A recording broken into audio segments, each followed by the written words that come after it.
Guys, in this video, I will show you how to transfer Samsung Notes into an iPhone.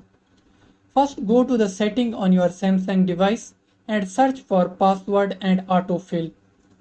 Tap on it. Select your Google account. Once selected, you will be taken to a page where you should make sure your passwords and information, including data from the Notes app, are saved.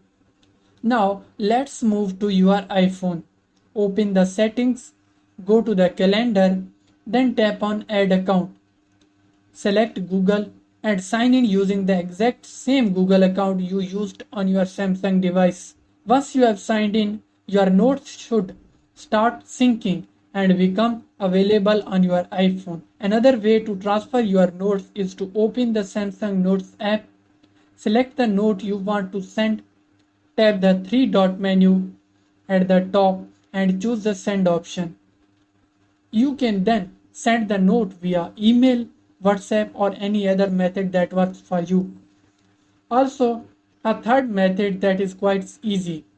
Select the note you want to transfer, tap the three-dot menu, choose send, then select Google Drive.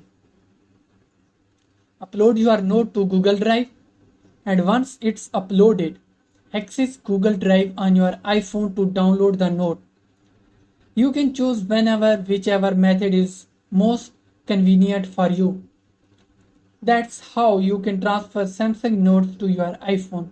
If you found this video helpful, don't forget to like, share and subscribe to our channel for more informative videos. Until next time, goodbye.